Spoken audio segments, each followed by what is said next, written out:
It's a result of people being sick and tired of these kind of media trained talking heads, like giving non-answers to questions on, whether it's the news or mainstream interviews. Like people can just see right through that, and they're just frankly sick of it. And that's why real conversations in a long form setting where you actually get to understand the truth behind an individual because you listen to them talk for an hour, 2 hours, 3 hours. Like that's why podcasting is so powerful. And it's no wonder that we're in this situation now where Joe Rogan has this much power of influence. And I think it's a great thing. I think it's an amazing trend that we've seen. And that's part of the reason why within Podcasting 2.0, we want to preserve open podcasting, because it means that this precious thing that we have in terms of these long form conversations that brush aside all of the drama of social media and actually get into the nuance of the conversation, like that's precious to us. And we want to make sure that that's not controlled by one particular centralized platform like YouTube controls long form video.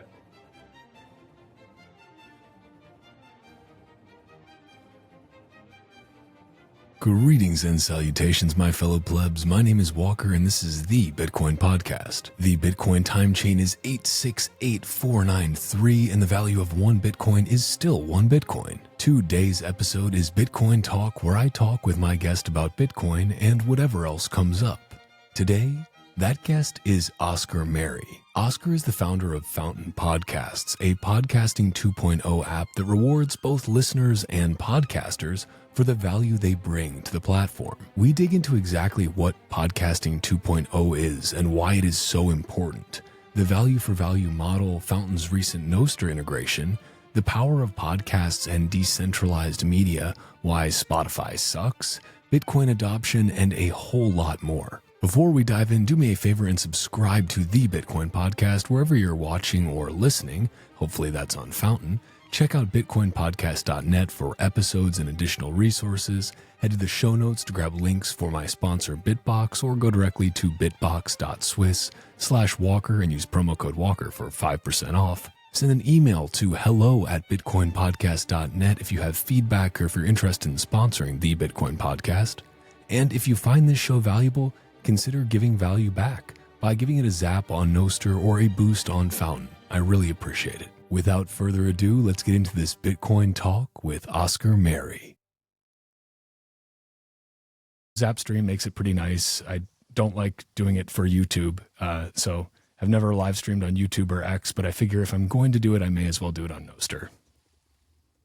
Yeah, I think that makes a lot of sense. And yeah, you don't need to necessarily live stream all the episodes. And yeah, for me personally, like a lot of the podcasts I listen to do live stream the show, and I rarely actually listen to the live stream or watch the live stream, but I do find it valuable having the audience there participating and adding to the conversation, pointing out things that are related. So I definitely think it adds something. Yeah, it's I was actually listening to the show that you did on Bitcoin Review with NVK, and you guys had Kieran Hodlbod and Odell on there as well. That was a great show, by the way. I love that NVK is doing that. And if he wasn't such a successful entrepreneur, he could really just, I think, make a go of just the podcasting, because he's excellent at it. But no, I was listening to what Odell was saying just about the live streams that they do, because they've obviously been doing live streams for a long time. And there's something different about having folks in the chat that can interact live. Like, it adds a different element to it. Yeah, exactly.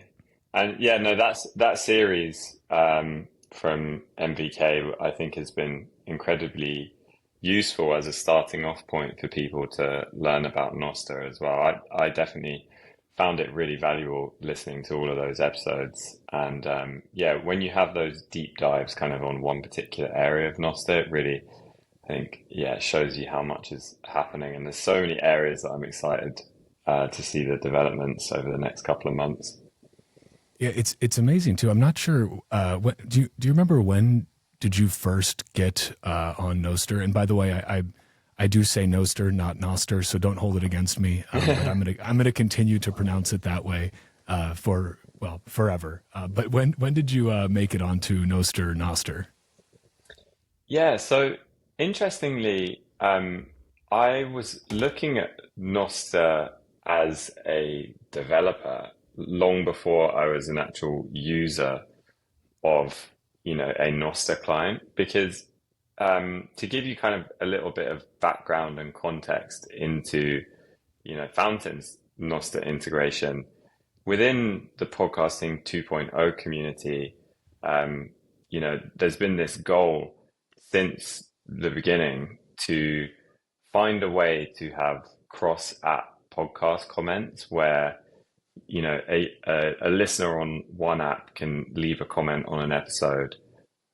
Another listener in a different app can see that comment and go in and reply to the comment. And that way, anyone on any of the multiple podcast apps can kind of add value to the conversation, and it's not siloed in a walled garden. And we've been discussing this within the podcasting 2.0 community for, basically since the beginning, almost 3 years ago. And we looked at a bunch of different technologies and ideas, and we even came up with some ideas ourselves in terms of podcasting specific like open comment protocols that we might be able to use to solve this problem. And so when I can't remember where I first came across Nostr, but when I saw it, I was looking through the spec as a developer to figure out, okay, could we use this for cross-app podcast comments?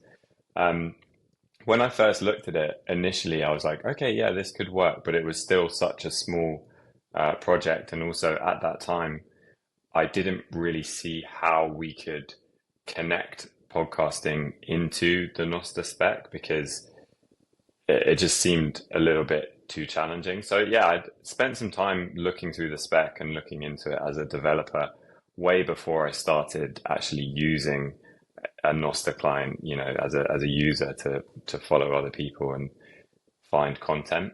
And then I guess like as I saw Nostr develop further and also saw the flexibility of which people were submitting new things to the Nostr protocol, it made it clear that, oh, actually, you can go in there and propose something. The NIPs are very flexible. Clients don't need to adopt all of them. And that was really great. And that kind of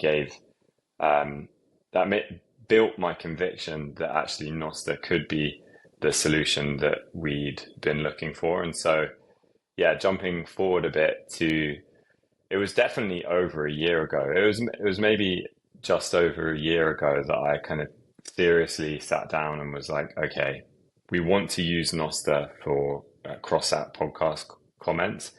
How are we going to do this in a way that integrates with RSS and bridges with RSS as opposed to having to go and ask podcasters, sorry, you need to go and sign up to Nostr? Because for me, if the cross-app podcast comment system doesn't work for a Joe Rogan without him having to do anything, then it kind of is dead on arrival because it's just going to be so slow.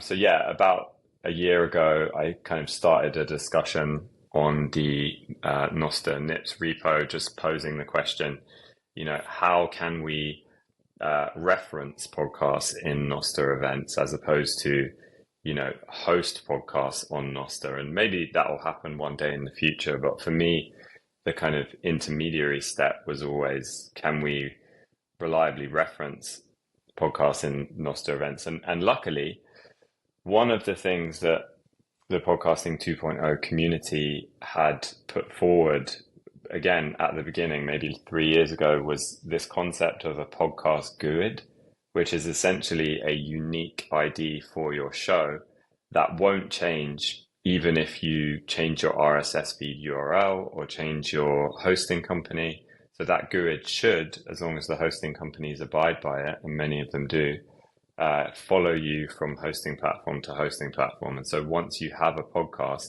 that GUID sticks with you. And that concept was what I kind of thought would be the glue between Nostr and RSS, because we can use those show level GUIDs and the item level GUIDs to kind of reliably reference podcasts and their episodes into the future without anything having to change. And so, yeah, that was a year ago. And then it took a long time of, back and forth conversation with people in the Nostr community to figure out, okay, what is the right way to do this?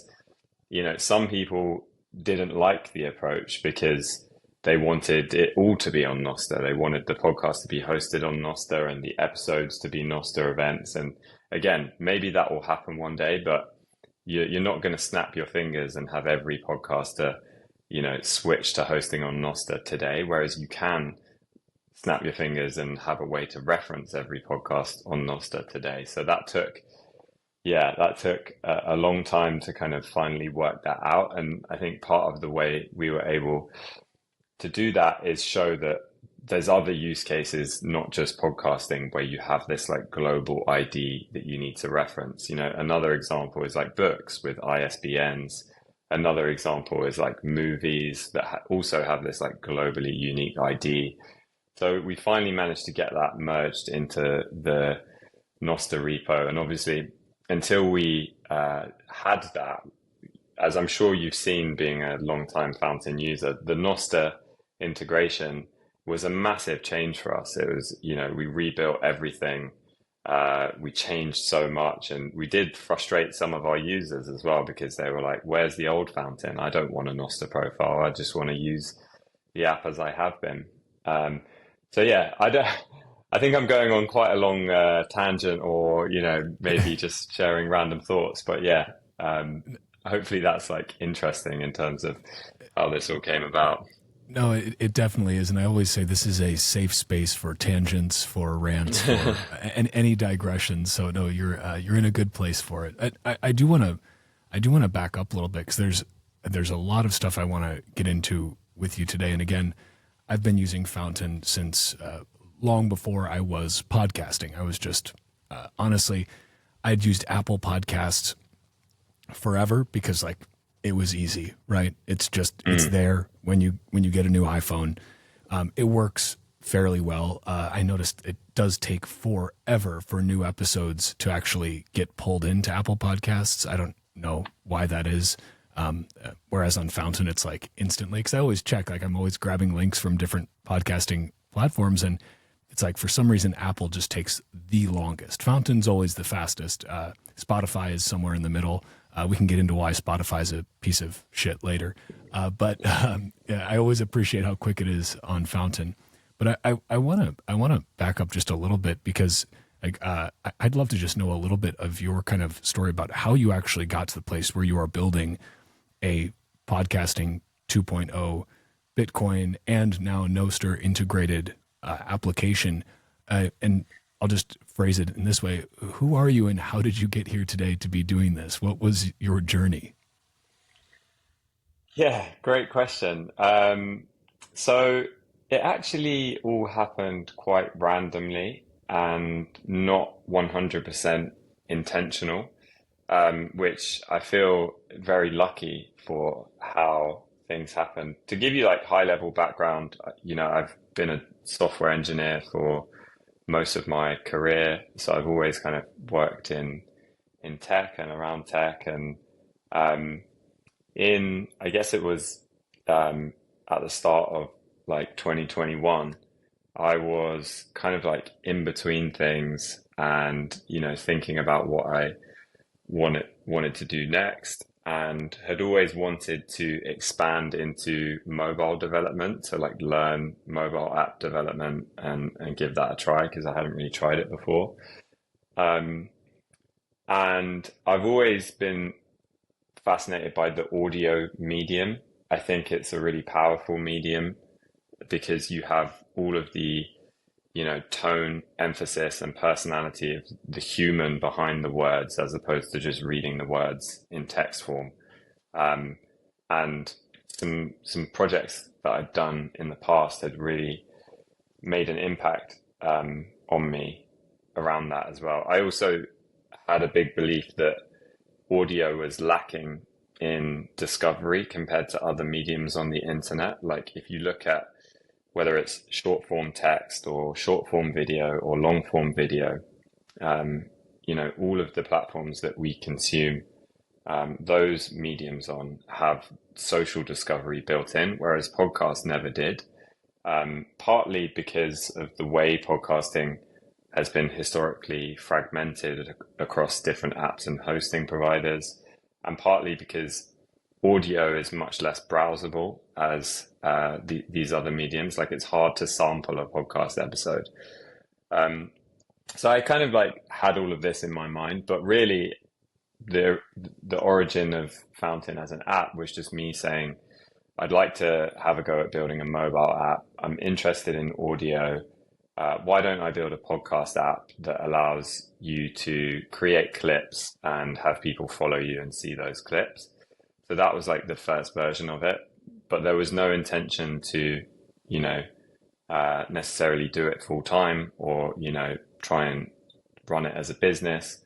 And then, so I had this app that I built and it was, a terrible app. It didn't work very well, but it was a podcast app. It did do that fundamental thing, even though it was very janky. And then just as I was like playing around with that in test flight, no one else was using it. That's when I came across Adam Curry and Dave Jones and their Podcasting 2.0 project. I can't remember how I came across them.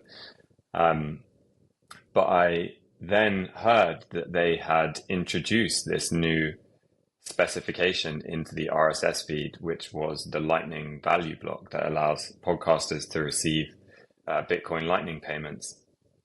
And I've been a massive believer in Bitcoin for years before that, was a Bitcoiner, never thought I'd work with the Bitcoin technology. I thought that was like over my pay grade as a developer, and I'd never really be involved with it. But I was a Bitcoiner. I was a massive believer in it. I thought it was the future of money. And so it was kind of this weird thing where my interest in audio, my interest in podcasting, and then all of a sudden, just as this app is kind of like half there, I listened to Adam and Dave and they start talking about Lightning payments in podcasting. And I was like, wow, this is amazing. Like this is going to be the future. And so that was the kind of, that was the tipping point to be like, okay, well, maybe we should actually like try and launch this as an app and add Bitcoin payments and try and, turn it into something bigger than just a random, little thing. And so, yeah, decided to do that, added Lightning payments to the app, polished it a little bit, and then we launched it. And it was still a pretty terrible app when we launched it. But, I think within the Podcasting 2.0 community and within the Bitcoin community, people did see that it was something new and cool. The fact that you could stream money for every minute that you listen to content. So yeah, that's the kind of like the backstory to it. It was quite random in terms of the timing, but yeah, I'm really happy that it's this like natural combination of two of my interests in terms of podcasting and Bitcoin. I mean, randomness and serendipity are very close together, I think, right? Like serendipity requires randomness. And it sounds like, there's that very like cliched quote, luck is what happens when preparation meets opportunity. But I think it is very, there's a reason that it's oft quoted because it's very true. It's like, had you not been in a place where, okay, you have the technical chops to build out the application, you also have the interest in Bitcoin where, okay, I believe in this, I've studied this. I'm all for this. And then having that kind of technical chops, audio interest, and Bitcoin knowledge meet up with right place, right time, hearing about podcasting 2.0 early on. And obviously it's still very early on, but like very early on, that's just kind of like, it's kind of beautiful. And could you talk a little for people that maybe hear this term podcasting 2.0 and are like, what does that actually mean? Can you just explain a little bit about kind of that backstory of like, okay, here's podcasting 1.0. You mentioned Adam Curry already, the podfather. And then what does that mean, that transition to podcasting 2.0? What is the jump there?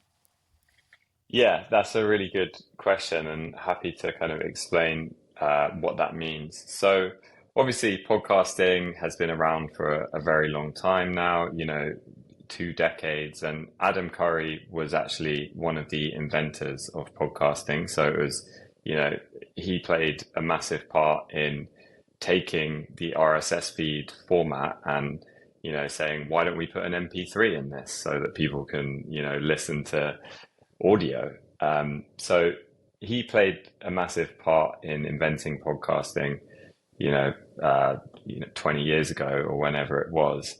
And for the past, 15 years, what a podcast is hasn't really changed that much. It's, a way of distributing MP3 files in an RSS feed with a bunch of metadata around those MP3 files so you can understand what the episode's about. Also, during the past 15 years, Apple were very much the kind of stewards of podcasting. They maintained a directory of all of the podcasts. And that directory was used by many of the podcast apps, not just the Apple Podcast app. And yeah, I guess podcasting, didn't change much. It maybe fell behind some of the other, media interfaces that we use today, whether it's like YouTube for video or social media for other sort of kinds. And that's why you've seen over the past 10 years, a lot of podcasters will put their podcast on YouTube just so that they get access to the YouTube comments, and people will listen to a podcast on their podcast app, and then they'll go and check the YouTube comments afterwards just, to see what people are saying. So that's kind of a bit of a background to podcasting. And then Adam and Dave Jones, I think about 3 or 4 years ago, two things started happening. Number one, Apple's podcast directory API started being a bit flaky and wasn't really working for some of the other app developers. And also Spotify was making a big move into podcasting and trying to essentially be the YouTube of podcasting. And I guess Adam and Dave saw those trends as a bit of a threat to open podcasting, as it had always been. And so they decided to set up the Podcasting 2.0 movement with kind of two main goals. The first goal is to preserve and protect open podcasting. So ensure that, the directory of podcasts is open, any app developer can access it, and the standards around what is a podcast is also open and it's not controlled by any one company. Because also at the time, the definition of what a podcast was defined actually by Apple from their Apple iTunes namespace. So that was the first goal of Podcasting 2.0, protect and preserve the openness of podcasting, because that's one thing that's great about the medium, right? You can choose what hosting company you want to use. You can choose what app you want to use. They're all different. You don't have to use Apple Podcasts. And then the second goal of Podcasting 2.0 was to advance podcasting and try and bring it into the future and extend what's possible with open RSS. So as well as Adam and Dave, and as well as them maintaining this open index of all the podcasts, and that's podcastindex.org, where you can go and find all of the podcasts. They also started to develop the namespace, which is essentially the specification for what a podcast is. So introducing new tags into the RSS feed, introducing new features, coming up with new ideas that can help push open podcasting forward and bring it up to the level of, some of the more centralized platforms like YouTube. So they've been consistently, and this is a community effort as well. It's not just Adam and Dave. There's many open discussions on the Podcast Index GitHub about, what we should do.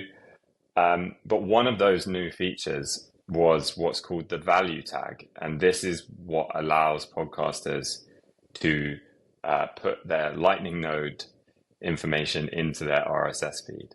And that was the kind of key um, innovation that enabled decentralized payments within the podcast industry via Lightning. So yeah, that's kind of a background and I guess the goals of podcasting 2.0, the movement. I think it's really helpful to kind of have that background, and it's really incredible to see the I guess the importance of podcasts in terms of like the actual dialogue in larger society. Like, you'd be hard pressed to find a person nowadays who's like, nope, I don't listen to podcasts. I've never listened to a podcast. Like, I'm sure you can find them, but you're going to really have to search for that. Like, that is what people do. Like, you've got a long drive, you put on a podcast. You're cleaning the house, you put on a podcast. Going for a long walk, put on a podcast. Like, it is what people do, and it's also just beyond just it is in no way uniform. Like, I mean, like true crime podcasts, for example, are I think some of the most most listened to podcasts because people like really love true crime. Maybe I need to do like Bitcoin true crime. I don't know, to really get myself out there, get out there in the algo somehow, work that in there. But no, and it's fascinating that you look at even what's happening in the U.S. Like, Donald Trump just went on Joe Rogan's podcast, right? Yeah. And now you have Joe Rogan saying, well, yeah, I in talks with Kamala's team, I'd love to have her on, but I want to do it in my studio and I want to have my usual full 3-hour podcast. And if not, I'm not going to do it. And like, that may sound crazy to people. Like, what do you mean this podcaster is dictating terms to the vice president of the United States of America? But it's like, he has the biggest platform in the world. He can dictate terms. And that's kind of an insane place to be at, where it's like this Fear Factor host, MMA fighter who has a podcast can dictate terms of that podcast to the vice president of the United States. Like, that's just kind of like an incredible cultural moment. I hope she does go on there. I think it would be quite fascinating. But I want to kind of understand too, in terms of this podcasting 2.0 space, how many apps are there out there? How many podcasting 2.0 enabled services are there? Where obviously Fountain, you mentioned Podcast Index, but where else can people use this right now? Like, how widespread is this functionality of the that value tag? It's pretty amazing that you can zap me Bitcoin if you find this show valuable directly on Fountain or on any Nostr client. And thank you to everyone who has done so. You can also support this show and get a great piece of open source Bitcoin hardware by going to bitbox.swiss/Walker and using the promo code Walker for 5% off the easy-to-use Bitcoin-only BitBox02 hardware wallet. Then get your Bitcoin off the exchange and into your own self-custody. The Bitbox team is fantastic, and they build easy-to-use, secure, open-source solutions to keep your Bitcoin safe from government confiscation, but also Bitbox is one of the only 2 hardware wallets to actually address the dark Skippy vulnerability. So if you have a Bitbox, you are in luck. And I really cannot emphasize this enough, but the BitBox02 is super easy to use. Whether you're brand new to Bitcoin and it's your very first time setting up a hardware wallet, so you're understandably a little bit nervous, or you are a well-seasoned psychopath. Again, it's Bitcoin only, and again, it is fully open source. Head to their GitHub and verify that for yourself if you want. There is no need to trust me or Bitbox. When you go to bitbox.swiss/Walker and use the promo code Walker, not only do you get 5% off a great piece of Bitcoin hardware, but you also help support this show. So thank you.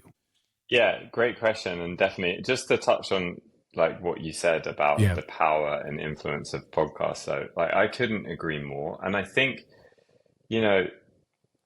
it's a result of people being sick and tired of these kind of media trained talking heads, like giving non-answers to questions on, whether it's, the news or, like more mainstream interviews. Like, people can just see right through that, and they're just frankly sick of it. And that's why real conversations in a long form setting where, you actually get to understand the truth behind an individual because you listen to them talk for, an hour, 2 hours, 3 hours. Like that's why podcasting is so powerful. And it's no wonder that we're in this situation now where Joe Rogan has this much power of influence. And I think it's a great thing. I think it's an amazing trend that we've seen. And that's part of the reason why within podcasting 2.0, we want to preserve open podcasting, because it means that this precious thing that we have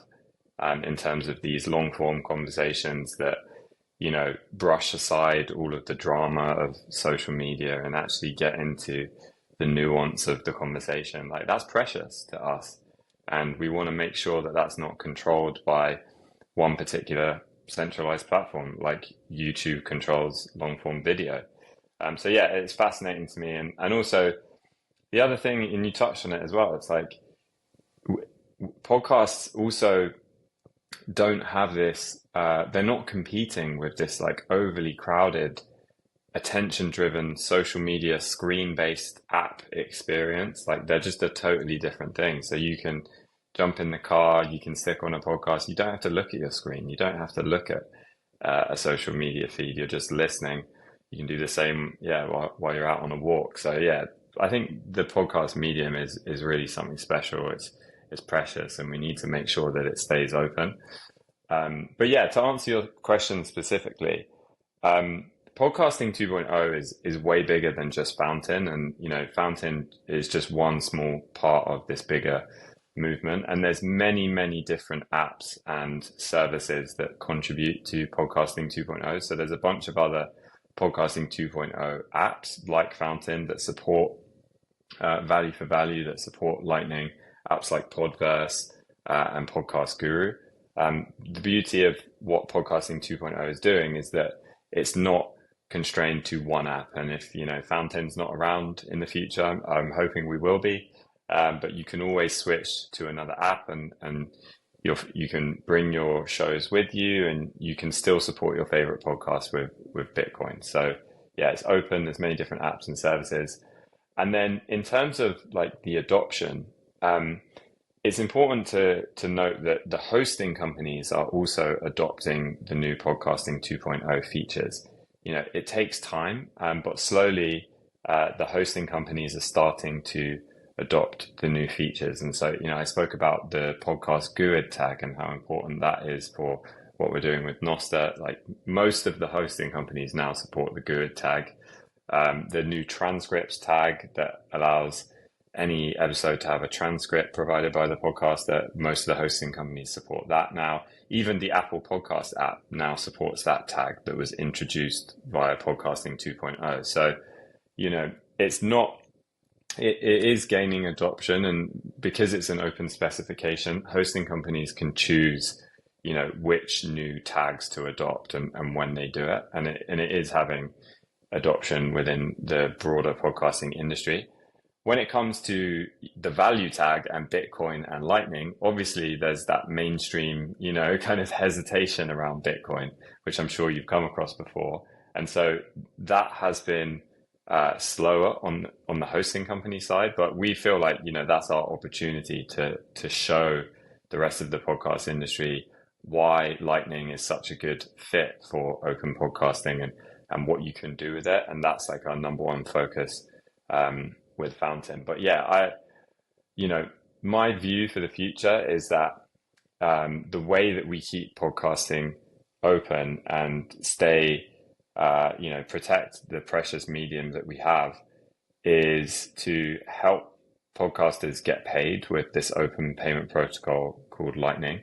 And also now with Nostr to help listeners and, podcasters and whoever's interested in podcasts to kind of share episodes, discover new episodes, have conversations around episodes without that being locked to any one app or platform or service. So yeah, I think the addition of Lightning for open payments and Nostr for open social, when you add that into what was an already amazing system, which was open content via RSS, I think RSS, Lightning and Nostr together are just an amazing fit. And we can actually, keep podcasting open, but elevate podcasting to where you have the same kind of, useful features as like you see on YouTube. It's interesting to me because ultimately all of this stuff comes down to a better user experience, right? It's a better user experience for the listener. It's a better user experience for the podcaster themselves. Like all of these podcasting 2.0 initiatives are striving to make that experience, whether you be listener or you be host, better for you. And so it's kind of this amazing thing where if you want to remain competitive as a podcasting app, podcasting service, platform, whatever, it's in your best interest to adopt these things because you are going to have happier users because of them. It's not like you don't need to force this down people's throats. It's like it's fairly self-evident why these things are good and why people would want them. Like transcripts. Yeah, it's pretty obvious why that's useful. Perhaps things like the value tag and Bitcoin over Lightning are maybe not as self-evident. They're self-evident to Bitcoiners, but maybe not as self-evident to, as you touched on, kind of that larger population. Yet, I think we're getting there as the Overton window shifts, as Bitcoin becomes a part of just mainstream discourse. We're seeing that shift to where it becomes kind of impossible to ignore. And the fact that you can do things with Bitcoin over Lightning that you just can't do effectively with, fiat rails. Like you're streaming these sats in a way that is frictionless, does not involve middlemen. Like it's quite beautiful. And I'm curious, I want to get into the Nostr integration specifically a little bit and just kind of go down that, because when I heard you guys were doing that, and I was thankful I got a chance to play around on the beta a little bit, which was just awesome, because as soon as you guys said you were doing it, I was like, oh, it was kind of like, oh, duh, of course that makes sense. But I didn't really see it coming that you guys were going to implement something like that. And you did it in a relatively kind of short time. And I think for you guys, it was incredibly forward thinking and also solved a problem for you in terms of not wanting to make yourself a walled garden. So can you kind of talk about a little bit what, Fountain already had some of these social components built in. So people may say, okay, well then and maybe you had some users say, well, why did you add Nostr to this? What's the point of doing that? Can you talk a little bit about why that was important to make that shift and kind of what additional things it enables for users beyond what you guys already had before, which was really great, but you've taken it to another level now? Yeah, there's so much to talk about here. But yeah, I'll get into all of it.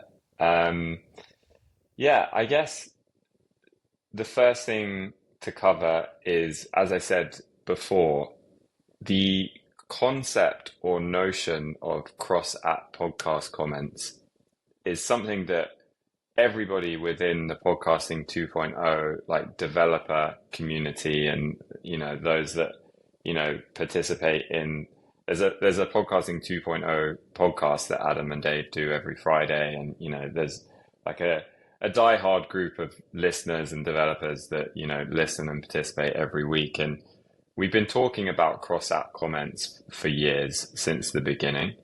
And the reason that is so important is exactly as you say, because if the content is open and we manage to keep open RSS as the bedrock of podcasting, the payments are open because we use the Lightning Network and it can work between any app and hosting company without having to do an integration. It just works without permission. But then you have social features that only work within one app. Then you're kind of like falling at the last hurdle and you're not actually achieving what you set out to do, which is keep podcasting open. Because I do believe, and I think everyone else sees this as well, that social dynamics within media are important. It's nice to be able to see someone you follow and respect recommend an episode, and that's why that's a useful thing, and we want to bring social features to podcasting.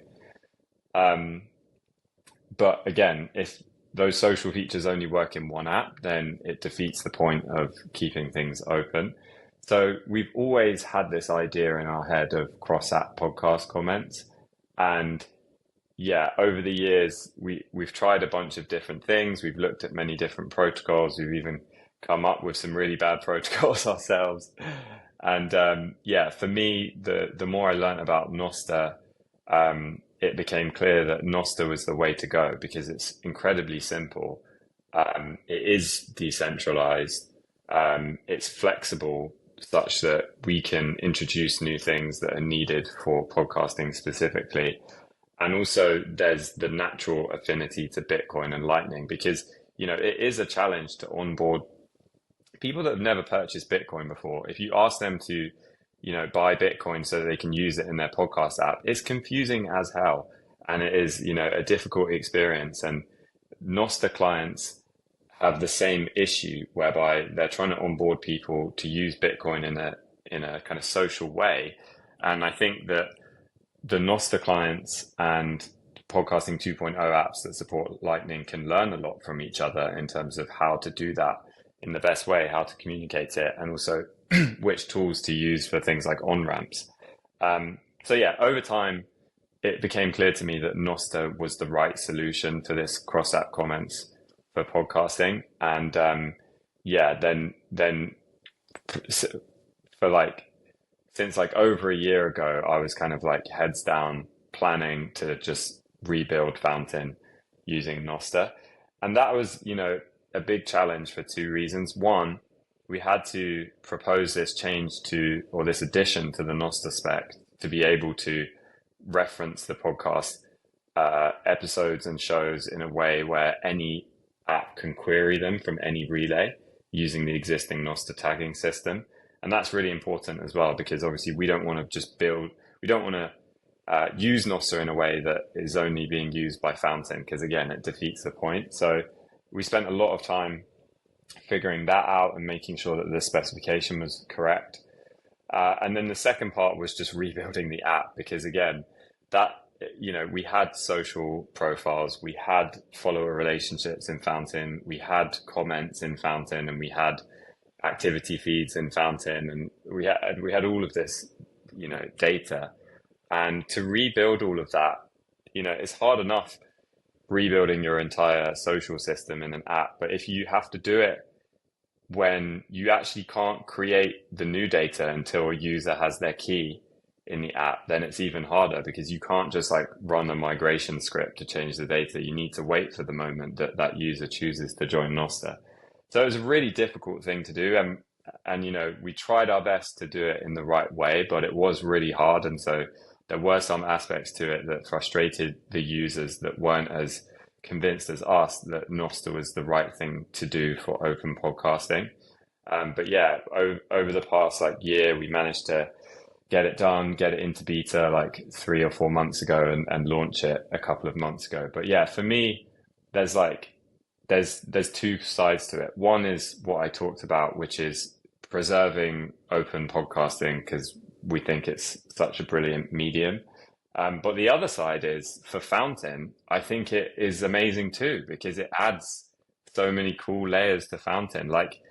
One of the things we've heard time and time again from podcasters is that they really love receiving boosts, not just because of the money and the encouragement that it's the money. Obviously, getting paid is always good. It's the encouragement, which feels really good to know you're not just speaking into a void as a podcaster, and people really value what you're doing. But also because of the way we highlighted the boosts in the home feed in Fountain, it would also generate discovery for those podcasters, and other people would discover the show. But obviously, only people that are already using Fountain would discover the show that way. And now we have Nostr. It just kind of accelerates that dynamic, because every boost that you send goes out into the wider Nostr network, and anyone can see it, anyone can repost it, it can be surfaced in any client. So yeah, it's massively beneficial to Fountain for that reason. And also it makes it easier for new users to join Fountain, because joining a new app and rebuilding your social graph is kind of a pain. You don't really want to do it. You don't want to go and invite everybody out there. So yeah, for those two reasons, not only does it help us in our goal to keep podcasting open, but I think it's also great for Fountain and for Fountain users and their experience of the app. And I think, it's very much like a V1 of the Nostr stuff we want to do in Fountain, and I want to make things so much better, especially with like the home feed and the way you discover episodes. But I think already we've seen that there's some really like cool things that are happening in terms of discovering episodes that were shared outside of Fountain in Fountain. I mean, that was the amazing thing for me was the first time trying out the beta was, okay, I just boosted a show, and now that show is also published as an event, or not, or I should say, my boost, my comment, whatever I said, oh, this is a great episode. That's also put out there on my published from my NPub. That's awesome, and it's seamless, right? And I'm also sending value as a part of that. And then the other thing is the fact that you are basically Fountain becomes a Nostr client that is audio centric and enables people to, okay, I can use Fountain for podcast discovery from my network, because I can go into my feed in Fountain and it's going to pull out basically, and correct me if I'm wrong here, but it pulls out all of the any content that doesn't have an audio related, podcast related episode in it, and just leaves you with anything related to a podcast. Or now you guys have music in there as well. But that's pretty cool, because it's like, you're right, podcast discovery is really difficult. Like, okay, you open up Apple Podcasts and they give you, here's the ones you should listen to if you like politics, and it's like up first and whatever other NPR shows there are and that kind of thing, and like that's fine, but that really, all that does is make the already big shows even bigger, and kind of hinders any sort of small upstart from having a chance at being just randomly discovered. Like it's just not going to happen. But when you put the social graph layer in there, that's then allowing all of your network to be in service of you finding great new content that you may not have seen before. Like that's putting that, kind of like a hive mind discovery tool into effect. And do you guys, I don't remember, do you pull in also, like if somebody posts an Apple Podcast link on Nostr, do you pull that in as well? Like you pull in any podcasting content basically, right? Yeah, so that's exactly it. And we haven't got this working 100% yet, so it doesn't always work, but we're improving it. But yeah, what we do is we look for episode links and show links from any podcasting platform or app. And then we kind of determine that, okay, this post from one of the people you follow on Nostr is related to podcasts, and we'll include that in the home feed. And then if we can determine what the episode is, because again, podcasting is open, which is so amazing, then what we can do is, even though that person that you follow on Nostr shared an Apple Podcast link or a Spotify link, we can actually insert the Fountain content card in the app so that you can just, add to your queue or like star or download to play. And we'll keep the Apple Podcast link in there because that's what the person intended to share. But yeah, the thing that I love about this, and actually it happened to me like a week after we launched it, and I was so happy that it did, because again, it's very much a V1 with the Nostr features, and there's so much more that we need to do to improve it. But Will from Damas, because the other thing is, it's about frequency of posting, right? If you look on a microblogging app like Twitter or any of the Nostr clients, generally you're only going to see content from like the last 24, 48 hours, because that's the way these apps work. There's like a recency bias. But obviously people share podcasts a lot less frequently. And so, and also you're not necessarily looking for something new to listen to every day. Maybe once a week, or maybe even a couple of times a month, you'll look for something new to listen to that's not already in your queue. And so what you really want is, you want to filter only the podcast related shares from your main social media feed, so that you can go back in time more. Because, if you shared an episode last month, I might want to see that in my home feed because maybe it's interesting to me. And obviously we could never do that with Twitter because, well, number one, it would probably cost us a crazy amount, and number two, they could always turn off their API like we've seen in the past. But with Nostr, the data's open, and so we can do that. And yeah, it happened to me with Will shared an Apple Podcast link. Hopefully, we get him on Fountain one day. But he shared an Apple Podcast link, and it was some physics podcast that I'd never heard about before. And the episode looked really interesting to me, and we were able to reverse engineer what episode it was, display the Fountain content card in the app, and I just added it to my queue in one tap, and he'd shared it like a week before as well, so I totally missed it on Nostr because of that recency bias, but I was able to see it in Fountain. So yeah, that's another example of how Nostr doesn't just help us with our kind of mission to keep podcasting open, but it also just allows us to create these really cool discovery experiences. And again, we really need to like make the app so much better and allow people to have these experiences more regularly, and there's a lot to do. But yeah, I think stuff like that is just so cool. Are you at a stage right now with Fountain where you feel, okay, you've got the Nostr integration was obviously a big, that was a lot of work, but you've got that integrated now. Do you feel that you're at kind of a polishing stage right now, or are you still looking to roll out new features? Kind of where are you at from just like a development standpoint? Yeah, so we're definitely in a polishing mode. We're not going to be launching anything new very soon, although we do have an interesting thing coming in the next 2 weeks, but it's not really a new thing.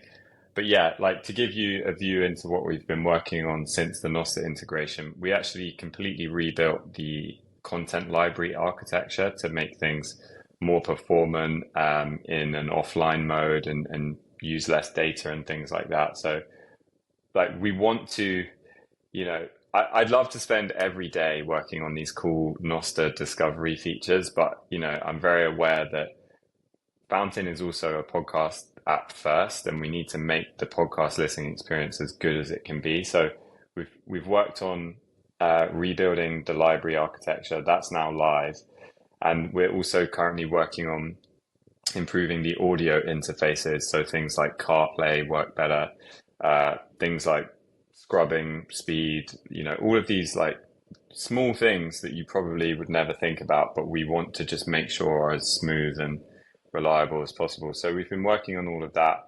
And then, yeah, the next few months, probably into next year, I don't think we'll be necessarily launching anything new, but we just want to polish the Nostr experience and make sure that it, provides more of those like unique discovery moments where you can, find something cool. Because that's the thing, like people are into really niche and interesting topics, and it's fascinating. Like if you ask somebody like, what niche podcast are you into right now? They will tell you something different every time. You'll have never heard of the show. You'll have never even maybe heard of the topic, and you go and check out those episodes, and you're probably not going to be interested enough to subscribe to the show or follow the show and get every episode. But there's probably something fascinating in there that you'd really enjoy adding that single episode and, just exploring another part of the world as we talked about, driving or doing the chores or whatever. So yeah, we just want to make it easier for people to do that. And also just continue to improve the app. Like I said, things like CarPlay, things like, just the basics that we're getting close, but there's still more that we need to do on that. I mean, I've got to say, the Fountain CarPlay works very well for me. I'm sure there's like little things that you notice that I would not notice, but like from a user perspective, I mean, I use Fountain all the time in my truck, and it works great. So excited to see what even more polishing would do to that. But speaking of niche podcasts, is there what niche podcast are you into, or niche podcast topic?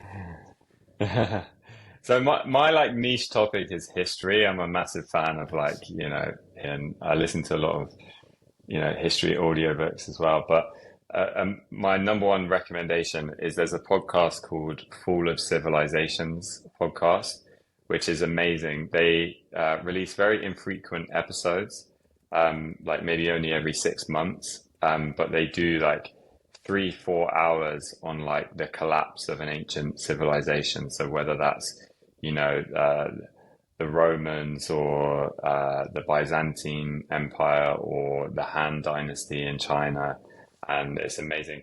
I actually hate to admit this, but it is a podcast, but it's actually better to go and watch it on YouTube because they do have some good visuals in the video versions. But again, another thing that podcasting 2.0 is pushing is the adoption of the videoed alternate enclosure tags, so that you know you don't need to go to YouTube to get the video version. You can get it in your podcast app. So hopefully one day we'll have the video version of that in Fountain as well. But yeah, Fall of Civilizations podcast, I would highly recommend.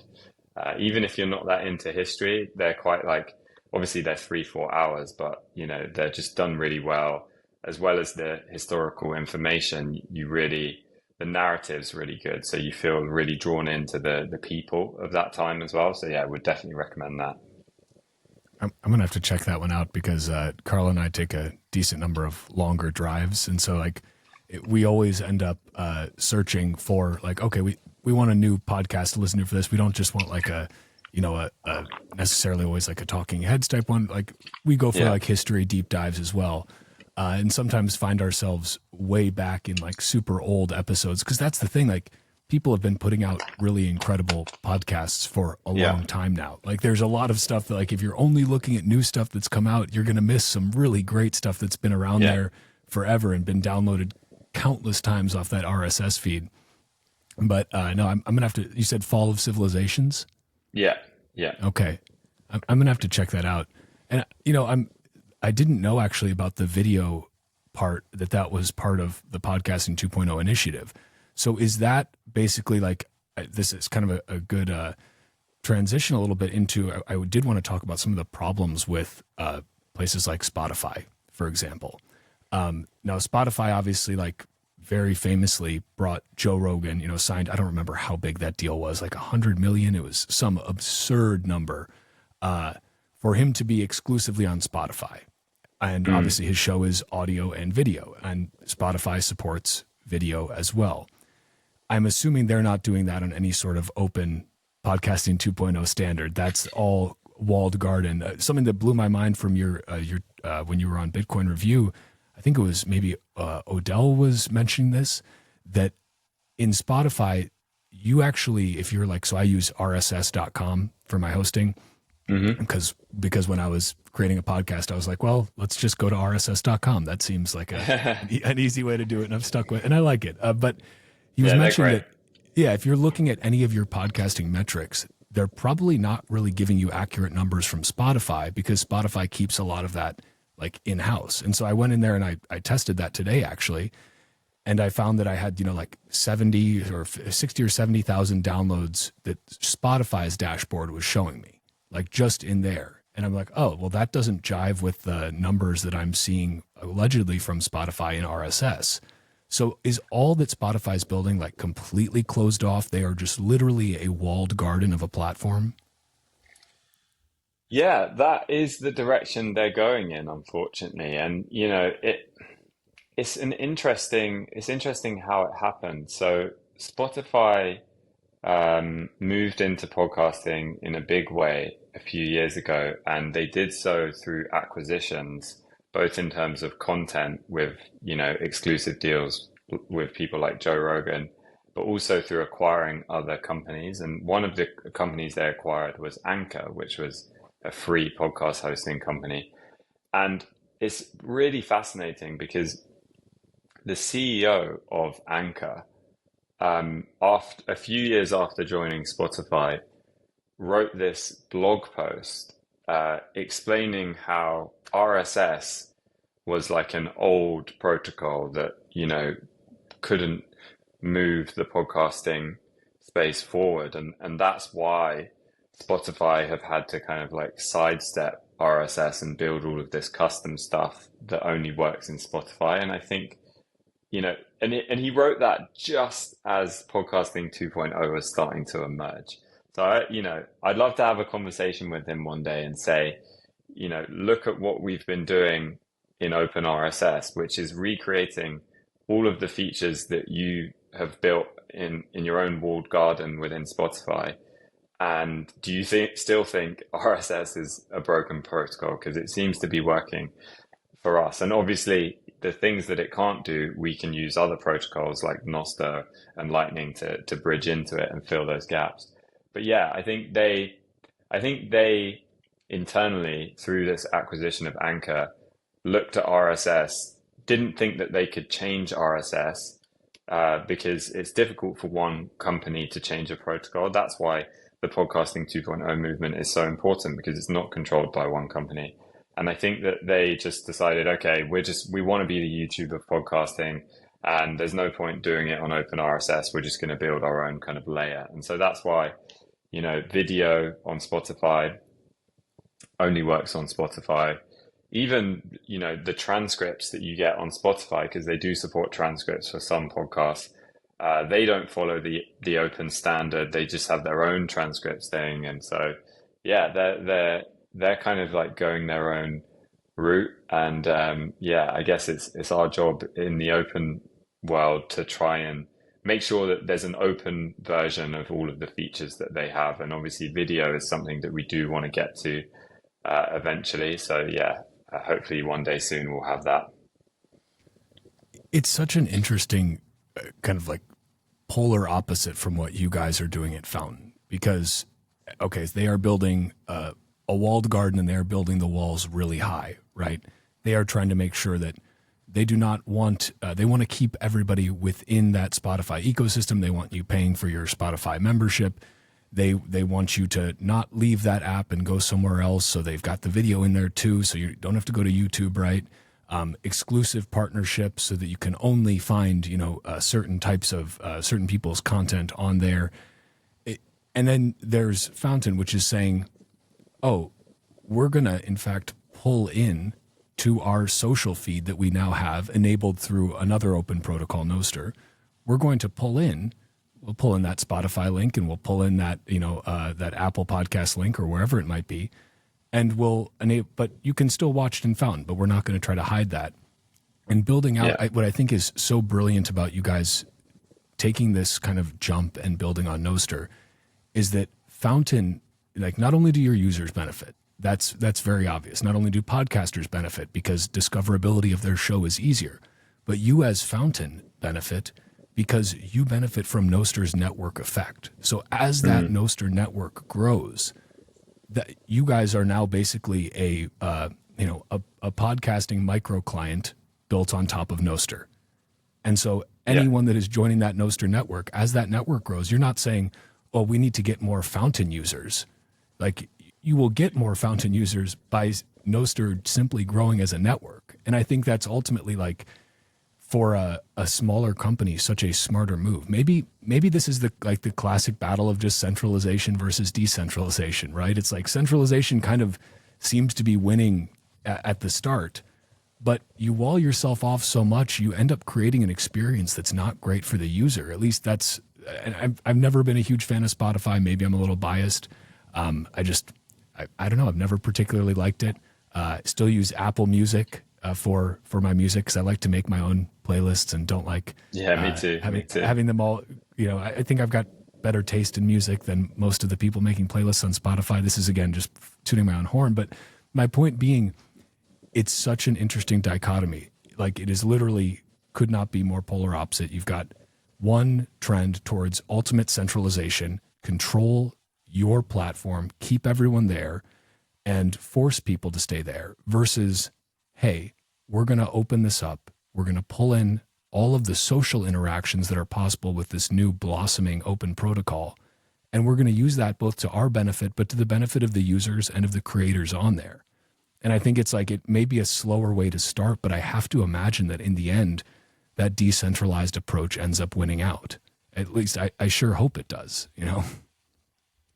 Yeah, I think it will. I think because ultimately people are different, people want different things in terms of how they um, discover new content on the internet, and how they consume content on the internet. And for one company, one product, one app to kind of have the almost arrogance to say, we know how every human in the world should discover content, learn new things about the world, laugh about like some, funny stuff that the podcast they like is talking about, or like connect with people.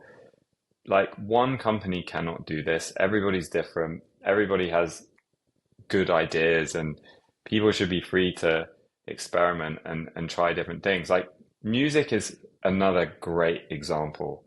Like the music UIs in Spotify and Apple Podcasts, they're not that different. They're pretty much the same. And the reason that no one has really innovated in the music space is because the content library is locked down. So you can't easily go and build another music client for the Apple Music library or the Spotify library. It's really hard to do. And I'm hoping, I'm a massive fan of what Wavelake are doing. And, with music, that's another example of how open RSS and Nostr are working together. So, every artist that uploads their music to Wavelake is available to play in Fountain. And, we're doing things slightly differently in terms of the UI. And there could be a third music client that pulls in the same library. So, yeah, I really believe we're not going to... I think the days of, these massive companies dominating a specific medium, like YouTube dominates long form video, I think those days are over. And I think that the apps and services that we use to consume media on the internet are going to be smaller. They're going to have a lower kind of overall market share, and that's going to give people more choice. And it's going to be way easier to switch between them because your library is going to follow you around on Nostr, and your followers are going to follow you around on Nostr.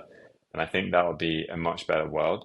It's almost like harder as someone building a product to in that world, because people can really easily leave and go to a different app. But ultimately that is better for the user, and it keeps everyone on their toes, and also it does lift everybody up as well. So I'm looking forward to that world. And I also think with the introduction of Lightning, we can also like just make these experiences much more valuable. So yeah, I'm hoping we do get there. And maybe one day, Apple Podcasts integrates Nostr and Lightning as well, and that would be great, because then, if Tim Cook from Apple recommends a podcast and I follow him on Nostr, then I'll be able to see that in Fountain.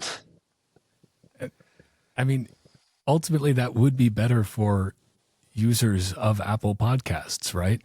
Like I don't think it can be overstated how much better it makes the experience to be able to have a conversation with people, and not people that are just in one particular app, but anyone on Nostr, about a specific piece of content. Because like you listen to there's a reason that like even on just random blogs back in the day, comment sections would blow up and be these long drawn out things. It's because when people read something, or especially I think when they listen to something, they want to talk about it. And if you're listening to it alone, you're just, in your car driving, well, nobody else listened to that with you. There's nobody for you to talk about it with. Like, you want to go to the internet, right? That's the beauty of the internet. It connects people from all over the place who are into the Fall of Civilization podcast, Yeah. But you want to be able to have that conversation. But if you're doing it in a walled garden, that conversation is by definition going to be just truncated or not possible at all, because the comment section doesn't really enable that. Or I think like on Spotify, because again, I literally just for the first time logged into Spotify for podcasters today. You have to like approve comments to see if they can be added to your to your show. So like, if somebody says like, fuck Titcoin podcast, I hate that guy, real, just a giant douchewad. Like I could be like, oh no, don't want people to see that on my Spotify page. But like on Nostr, you can say Titcoin podcast sucks, and that Walker's a giant douchebag. And that's okay. No one can stop you. And I think that's the way that it should be. I encourage people to say fuck Titcoin podcast. I hope that I'm not too big of a douchebag, but like, there's a little bit of douchebag in all of us perhaps. But I'm curious because I think something that we mentioned, that the whole Spotify Joe Rogan deal, right? That was a very concerted effort by them to pay a ton of money to bring over the biggest name in podcasting. Because why? Because there are people who love Joe Rogan's show so much that they will go and watch it they will sign up for Spotify, they will get a membership, they will go there just for that show. So like they did the calculation, and that seems like a good investment for them, right? Probably it was, because he's got a massive show. I did not pay for Spotify Premium just for Joe Rogan. I just figured, it won't be too long before he's back out in the real world. I'll see clips of this elsewhere. But I'm curious for Fountain, or just for Nostr more broadly. Obviously, there's not like this massive pool of somebody in the Zapstream live stream said it was actually, thank you, Sarah, $250 million that they paid for Joe Rogan. There's not this massive pool of, $250 million sitting out there that can be deployed to bring over some big name to Nostr to help onboard more people. Like Nostr and Fountain must compete on that experience, right? But I'm curious, to me, I see the cool things that you're building with Fountain. And as a podcaster, I love it because I just checked today, I've earned like 1.74 million sats from people boosting on Fountain. Like, that's amazing. It's incredible. There's 504 people that have supported this show on Fountain. So if you're listening, thank you for that. I really appreciate that. That is awesome. It's insane to me that more creators, more podcasters don't try and take advantage of these podcasting 2.0 initiatives. Do you think that the reticence to that, what's holding people back is it just not knowing that this stuff exists? Is it that if they're a really big name, they've signed, some exclusive deal? Is it that they think Bitcoin is a total scam? Like, it's like, to me, it just becomes like, why wouldn't you want to take advantage of this awesome opportunity, not just to like make money, but you have a way to connect with your fans in a totally organic way where they are giving you value because they think what you made is valuable. Like, that value for value model is really beautiful. Like, why don't more podcasters take advantage of this? Yeah, this is a great question. And I think we have to be honest with ourselves as, the Bitcoin community. And this is, in my view, the barrier to adoption, that there are a lot of people out there in the world that don't know anything about Bitcoin, have never purchased Bitcoin, and the only time they've ever really heard about Bitcoin is when, the price either massively goes up or massively goes down. So in their heads, Bitcoin is just this really volatile, cryptocurrency, and that's all they know about it. And they've also read the headlines about FTX, and they think that there's massive risk around it.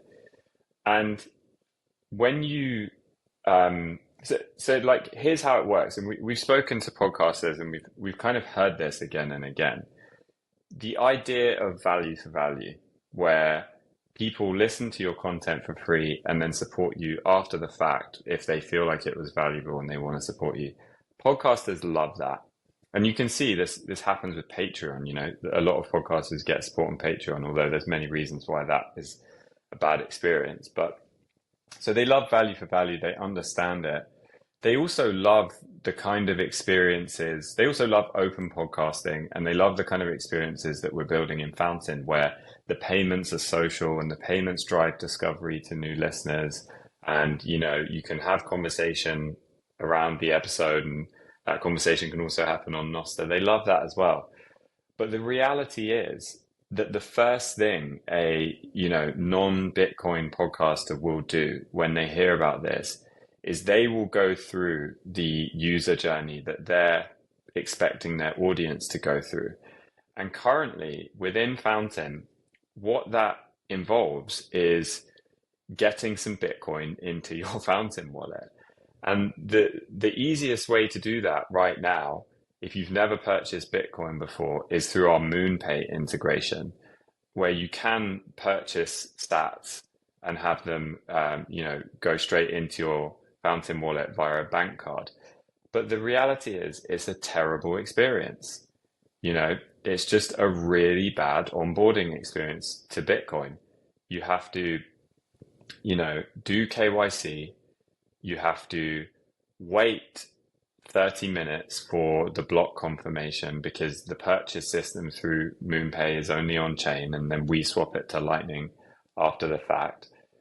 And also, it's just you have to leave the Fountain app to do it. And if you compare that painful onboarding experience to something like Apple Pay,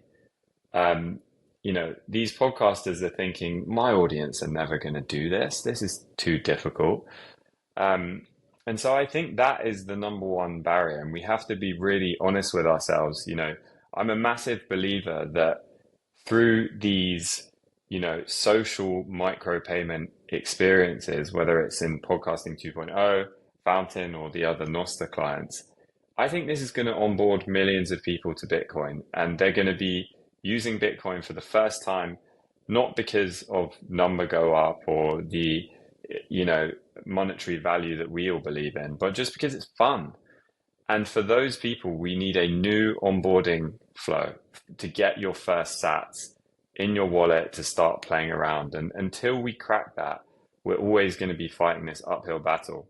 Now, I think this is starting to happen. I think what Primal have done with their purchasing sats via in-app purchase is brilliant. And I think, it's something we're looking at.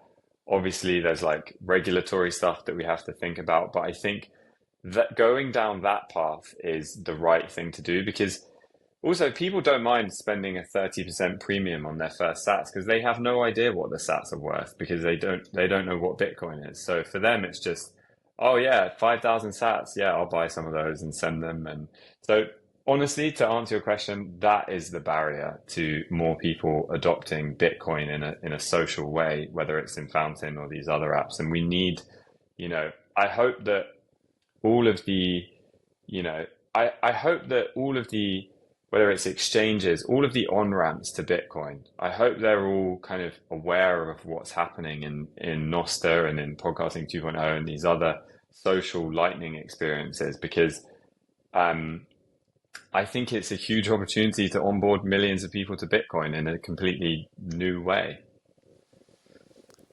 I appreciate the honesty there, because I think I agree. Like, the friction in onboarding is always going to be the biggest deterrent, right? But I'm curious. I would challenge a little bit too. Another question I always have is, when I see Bitcoiners, and of course everybody's free to do whatever the fuck they want, right? I'm not going to tell anyone what to do. But when I see Bitcoiners that are like still using Spotify, still using Apple Podcasts, still, whatever it may be, when something like Fountain exists, it kind of blows my mind, because I'm like, guys, there is an app here that you can use that literally aligns with your entire ethos of Bitcoin. It is built by Bitcoiners. You can zap, and you can both send value for something you find valuable, but you can also earn Bitcoin for listening to the podcast you're already going to listen to on Apple Podcasts or Spotify, where you're not getting paid and they're taking a ton of your data and, whatever else. It blows my mind that like more Bitcoiners don't jump at these opportunities. It blows my mind that more Bitcoiners aren't, just balls deep into Nostr, because again, it's like you have Bitcoin as this native currency of this brand new protocol, this brand new network. And I don't even know if I have a question there. It's more just like expressing surprise that more Bitcoiners don't jump at this. Do you think that's just because, like, for Bitcoiners, because again, these are people who understand Bitcoin. They have Bitcoin. So none of that onboarding friction with Bitcoin exists, but there's still some friction. Is it just, I've been using Spotify, Apple Podcasts for so long that I don't feel like doing something new? Like, is that all it comes down to? I think that's part of it, yeah. And I think, Fountain's been around for a couple of years now, and, yeah, maybe someone tried Fountain a couple of years ago and thought, it's not really, it's not really as good UX design, functionality wise compared to Apple Podcasts or Spotify. It's a lot better now. I feel like when we had our 1.0 release at the beginning of this year, I finally kind of like now feel comfortable, putting it out there that yes, Fountain is as good as Spotify or Apple Podcasts from a UX and design perspective. So maybe they tried it, when we first launched and thought, no, I'm not going to use this. But it is difficult, it's difficult. You listen to podcasts every single day, every single week on Apple or Spotify, and it is difficult to make that switch. And I think for any Bitcoiners, I try and communicate this as, part of the adoption story. There's people out there, and actually there's a massive number of people out there that are just, they haven't understood Bitcoin, and they're probably not going to for a long time. And this is another way in for those people. It's about making it fun. It's about new product experiences that weren't possible before. And I know we see this all the time. We have a lot of users that don't know that sats are Bitcoin. They think sats are just podcasting money, and they love it. They love the sats. They love earning the sats. They love sending the sats. And I think there's just a huge opportunity to onboard more people to sats in a fun way, and it can happen on Nostr. It can happen in Podcasting 2.0, and yeah, so I think it's part of the adoption story. We just need to continue to push the product forward, make the onboarding easier, and help people understand that that is part of the adoption story. It's not just, number go up that's part of the adoption story. It's the new product experiences. So yeah, hopefully anyone that's listening to this can, help us spread this message as well, because if Bitcoin is the global currency and we get this to a point where it's used for payments, then social payments within apps are going to be a huge part of it. And, Nostr, Podcasting 2.0, Fountain, these are the early signs of that. And whatever you can do as a Bitcoiner to help, kick the tires, make suggestions, you can always contact me directly and whatever ideas you have. But yeah, this is part of the adoption story. It's just as important as the ETFs. It may not sound as important, but I don't know how many people the ETFs are going to onboard to Bitcoin, but if you have a really fun new social app that can explode to tens of millions of users, then it's just as potentially important for Bitcoin's adoption. I couldn't agree more. And to any Bitcoiners who are listening to this show who are not using Fountain, I would really, I would challenge you, try it out, because even Bitcoin adoption aside, it is a better experience, in my opinion. It is a better user experience for me as a user. I'm not talking as a podcaster. I'm talking as a user. I prefer the user experience. And I remember I was still using Apple Podcasts and Fountain kind of side by side for a little while. A while ago when I first started using Fountain, just because I had the feeds I was subscribed to an Apple Podcast, I was just adding one here and there on Fountain that I wanted to check out. And eventually I realized, because I was using them side by side, Fountain is literally just a better user experience for me. And this was long before the Nostr integration, obviously, which has taken that to the next level. And so I would really encourage people to check out Fountain, to try it, because I think that if you compare it side by side, Bitcoin aside, we don't even have to bring the value component of how awesome that is to be able to send value frictionlessly and receive value for listening to shows. Take that out of the equation and it's still a better user experience. So I would put this out there as a challenge to Bitcoiners to really try Fountain.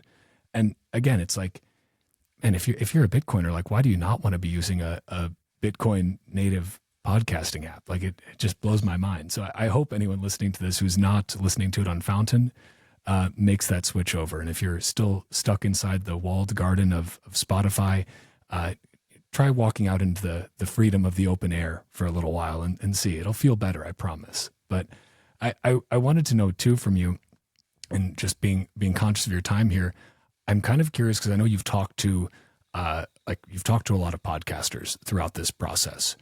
Do you have like an elevator pitch that you kind of give to podcasters? Like, you know, okay, let's say you bump into Joe Rogan in the hallway somewhere. You know, maybe it's at the gym. You know, he's just gotten done tearing it up in there, and you've got a very limited amount of time to be like, hey, here's why this is interesting to you. What do you say to somebody like that? Yeah, I would say that, firstly, I think that, um, you know, going back to the start of this conversation, the beauty of the podcast medium is that there's a lot of nuance and it's a long form discussion where you really get to know somebody and what their views are. So, you know, part of me realizes that this is going to be a slow journey, just like Bitcoin adoption. And, you know, you really need to understand the history of open podcasting, you know, the nuances of how closed social media is actually a real drag on your time and attention and your potential in terms of discovering, you know, and learning new things on the world. And then also, you know, the nuance of value for value and why that's a good philosophy to live your life by, especially when there's, you know, content that you're consuming that is actually having a profound like effect on you in terms of what you think. So there's a lot of nuance there, and I think like it's sometimes difficult for me to pick the one thing. But I would say for podcasters in particular, I would say that every podcaster wants to grow their audience, um, or at least every podcaster that I've kind of met. And I think that, you know, currently there is no discovery that's native to podcast apps.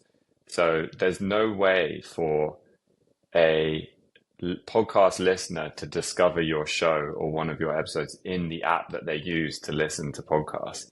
It just doesn't exist.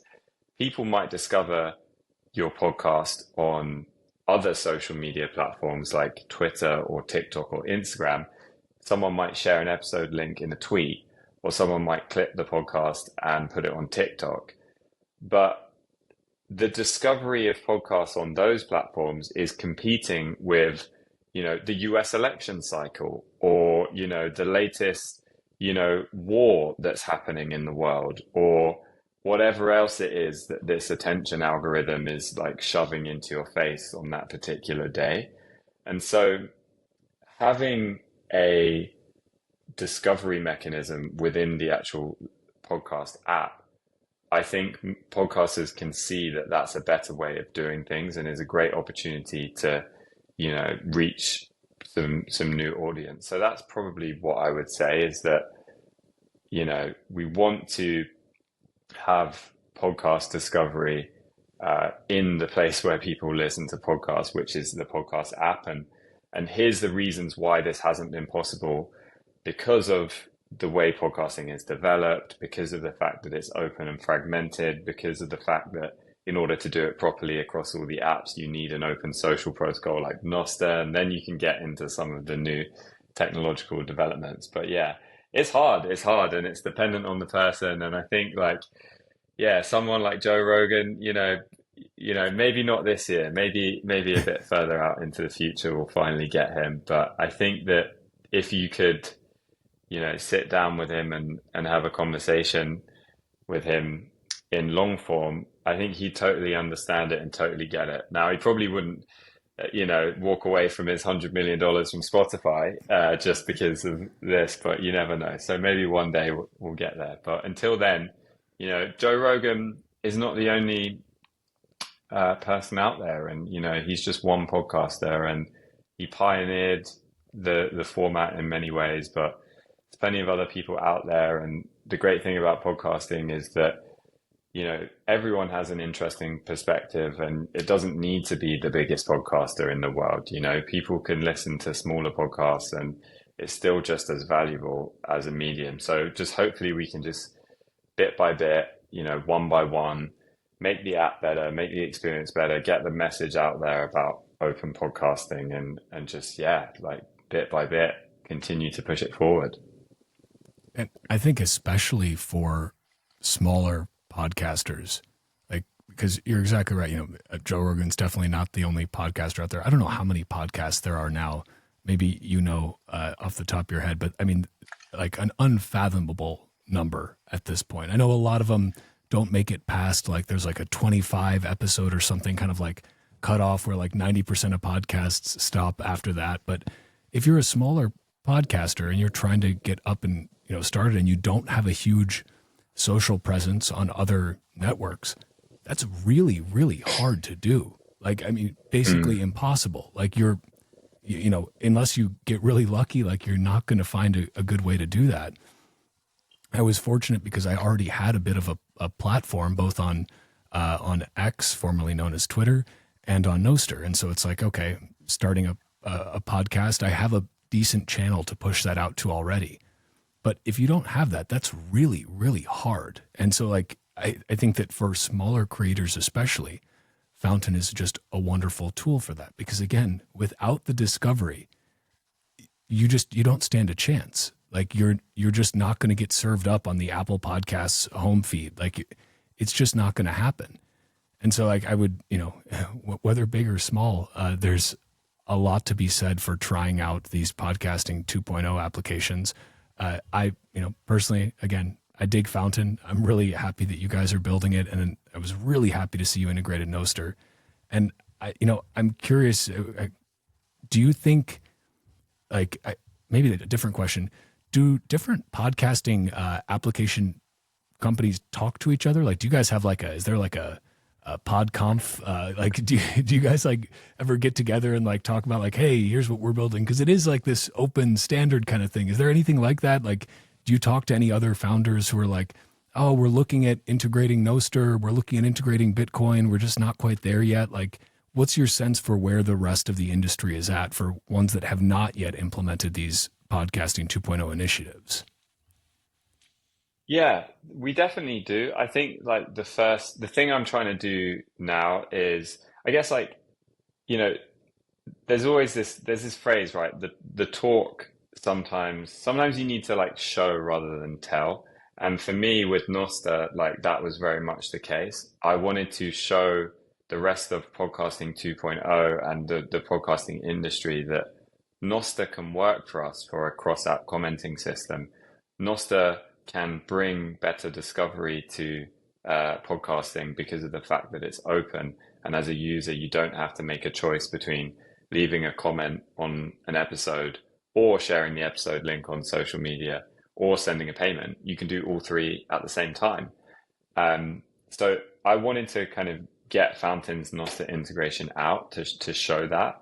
But yeah, I'm speaking to the other podcasting 2.0 app developers, and I want them to integrate the same Nostr specification that we have used, so that someone can send a boost on Podverse, and you can see that on the episode page in Fountain, and you can reply to it, and we can get that interaction going. I think that's the first step, and then from there, moving to some of the more established players. But yeah, that's definitely the goal. Like the whole reason we made this change is so that other apps can do it as well. And as we've talked about, that makes the experience in Fountain even better. And each app has its own different ways of doing things. So yeah, definitely aiming to have that happen. And do you think the value for value model overall, like we're obviously still very early in this. A lot of podcasts are monetized by sponsorships, my own included. I've got a great sponsor, Bitbox, who's been with me since it was very small, and I'm very grateful for that.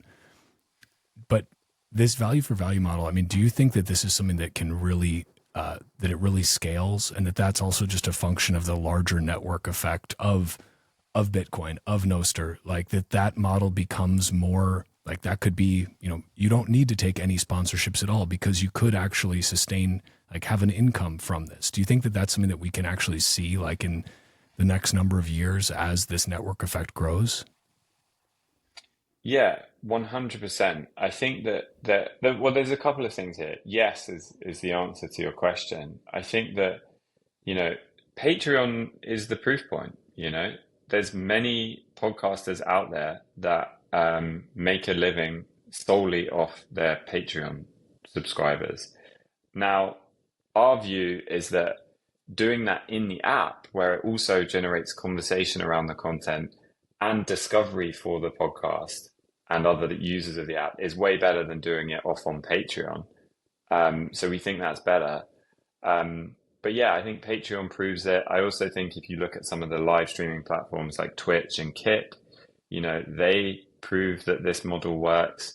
I think there's also always going to be a mix of monetization for content creators, and some of that is going to include what I would say is like ethical sponsorship, where the values of the company or the brand really align with the values of the content creator, like in the case of you having Bitbox as a sponsor. So but I do think as we solve the onboarding challenge, as I talked about, make the product better, make it easier to support, like increase the kind of like feedback loop with the support payments, that for content creators that want to, they can make a living purely through value for value. But yeah, I think sponsorship will always be there and play a part. Yeah. I think that's a really good point about kind of value for value may not completely replace sponsorship, but hopefully it gives people a little more optionality to be pickier about the sponsors they do bring on. Exactly. Like I'm like, this is not my my full-time job. I really love this very much as a hobby, and it's one that I spend a lot of time on, obviously. But I do have a fiat mining job, and so I would still do this podcast if I only was receiving the zaps that I get on Nostr or the the boost that I get on Fountain, simply because I like doing it. I like the opportunity to talk to people like you. I feel very fortunate to be able to do that. But for people who are making this their entire career, like, you can see why they would maybe occasionally take some sponsors that perhaps do not have the best interests of their listeners at heart. And I think we've seen some of that. It can happen with Bitcoin podcasts too. They're not immune to it. And especially, I'm sure, as we get into this next kind of bull cycle, there's going to be a lot more money getting thrown around. It's very tempting. I had plenty of folks reach out that I would never in a million years agree to letting sponsor this show, because I wouldn't want to taint the message of this show or screw over my listeners. Like, I just don't want to do that. I'm in a position to say, kindly fuck off to those people. But maybe some people aren't. And they go down a different path, and that's a shame. But hopefully with this value for value model becoming more prevalent, they have a little bit more of a cushion to be able to say, you know what, I'm going to be a bit choosier about this. Like, that's not worth it. I don't want to do that to my listeners. I really hope that that's the case. Yeah, 100%. And I think, one of the key things to get across is to communicate that. We talk a lot about the value for value ask, and this is what Adam Curry talks about all of the time is, if you don't ask for support from your audience, then people are probably not going to support you. And part of the ask, when you ask people to support you optionally, if they found the content valuable, is to explain stuff like that. I do have a sponsor, but your support, if you find an episode valuable, you don't have to support every episode, helps me, make sure that I will never, compromise, this trusted relationship that we have as, podcaster and listener. And I think, sometimes it can feel a little bit like weird to, talk about that on the show and talk about that with your audience. But that's part of it too, the honesty around that. And I think that definitely helps a lot. So yeah, it's important to have that out in the open and just like communicate that value for value is completely optional. You don't have to support, but like it means so much in so many ways if you do. And it's really easy if you're using an app like Fountain. So yeah, it's complicated, it's nuanced. And also we're all kind of I feel like we're all just learning this over the past couple of years. We're still learning how it all works. Luckily we have legends in the space like Adam Curry to kind of, learn from, but we're all still figuring it out. Yeah, the ask is the the hardest was the hardest part for me to come around to, because it feels weird to do it. I just did it in the Zapdot stream. I think it was like I think Gigi like phrased this really well, and that's the one I've used since then. It's just, if you find this valuable, consider giving value back. And I think that's a nice way to phrase the ask, because again, it's like, no, you don't have to, but like maybe you didn't find it valuable. That's okay. But if you did, just consider it. And like it's a weird thing to get yourself around to. Like, it feels like begging somehow. But then it's like, you have to remember, it's like, no, you're putting in a lot of hours to this to try and bring value to people. And I think the other thing is that what I've found is that people genuinely do want to give value back. Like they want to give value when they find something valuable. Like I know I do. And like, it's cool that Bitcoin enables us to do that in a really frictionless way. And we happen to be exchanging the most incredible money that humanity has ever discovered. So like that's pretty nice too. Like that's definitely a bonus. Yeah, 100%. And also like as a listener, if you don't hear that first value for value ask, you probably are never going to send a boost or support a podcast. But when you do, you realize that it feels really good. It feels like it adds to the experience, because it's another way for you to, yes, show appreciation, but also influence the direction of the show that you love, because you can, if one episode out of the last 25 episodes that you produce gets like 10x the amount of boosts and sats and messages, it's such a good signal to you that that's the kind of thing people want to hear. And so for me as a listener, that's why I like sending boosts, because I feel like it deepens the connection between me and the people that I'm listening to. And it makes the production of the podcast something that's more of a shared act rather than just, podcasts are over here, doing whatever they want. It makes it more of a shared thing. And interestingly, with Adam and his shows, he doesn't, talk about his audience as audience or listeners or anything like that. He talks about them as producers.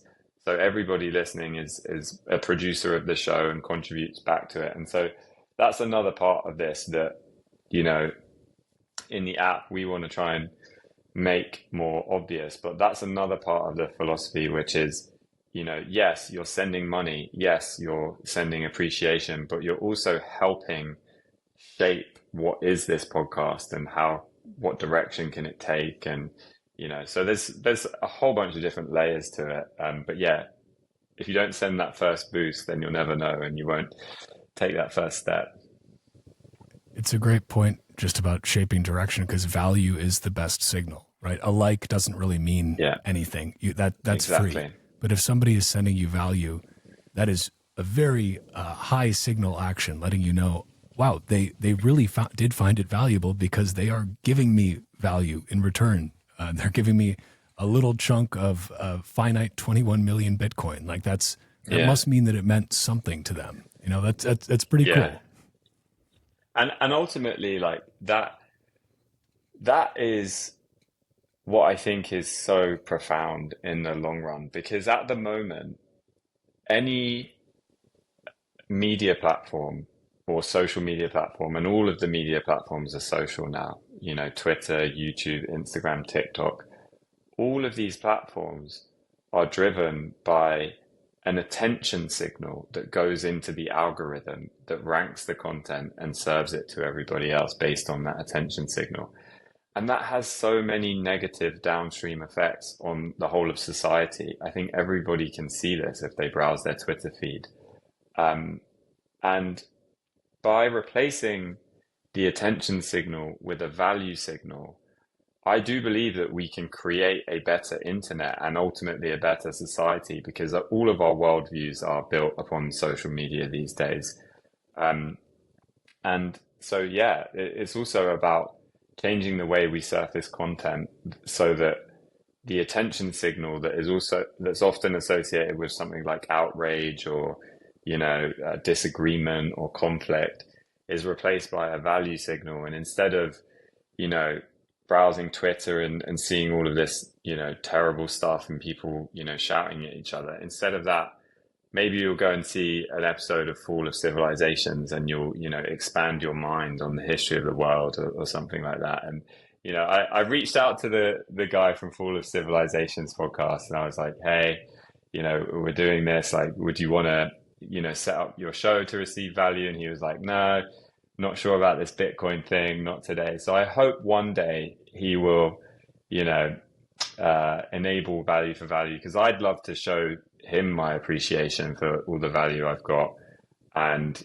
help people discover that content, because it's super niche, but it's incredibly valuable. And I think that's also the kind of bigger like vision for this whole thing is let's get away from these attention algorithms that are kind of a drain on everybody's like soul at the end of the day. Let's replace that with a value signal. And I think we'll have a better internet. So yeah, hopefully we can get there, but we're just very much at the beginning and there's lots to solve, but it's cool what's happening. And I'm happy to, try and play a small part in it. Oscar, I think that's a beautiful note to end on. And thank you for, I think you're playing more than a small part. And I love what you guys are doing there. And so, again, I would like to encourage everyone who, if you made it this far, if you're still listening, I know we've still got people on the Zap.stream on Nostr, so thanks for being here. But check out Fountain.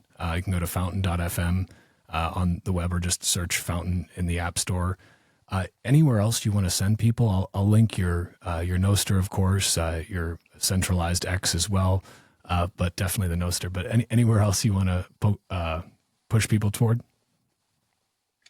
No, I think that's probably it. I would just say, yeah, for anyone who's listening and does check out Fountain, my like ask would be, please just reach out to us and let us know what we can do better. If you're coming from Apple Podcasts, if you're coming from Spotify, if you're coming from Overcast, just let us know like what we can do better in terms of the app, and we'll happily, work on that for you. So you can reach out on Nostr or Twitter, or you can also just send me an email, oscar@fountain.fm, and we can try and like, if you agree with what we've talked about on this episode, like we can all like work on this together and try and build this future. So please do reach out.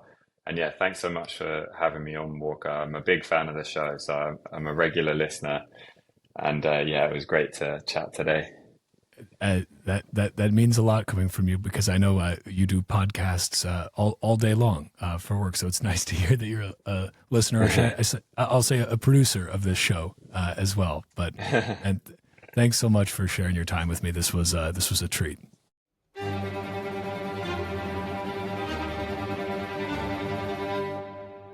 And that's a wrap on this Bitcoin Talk episode of the Bitcoin Podcast. If you are a Bitcoin-only company interested in sponsoring the Bitcoin Podcast, head to bitcoinpodcast.net/sponsor or send an email to hello@bitcoinpodcast.net. If you are enjoying the Bitcoin Podcast and find it valuable, give it a boost on Fountain, a 5-star review wherever you're listening, or better yet, share this show with your network so more people can learn about Bitcoin. Or don't. Bitcoin doesn't care, but I sure do appreciate it. You can grab links in the show notes to watch or listen to this show wherever you get your podcasts, or go to bitcoinpodcast.net/podcast. And you'll also find the links to follow me and the show on Nostr and on X. Bitcoin is scarce. There will only ever be 21 million, but Bitcoin podcasts are abundant. So thank you for spending your scarce time to listen to the Bitcoin Podcast.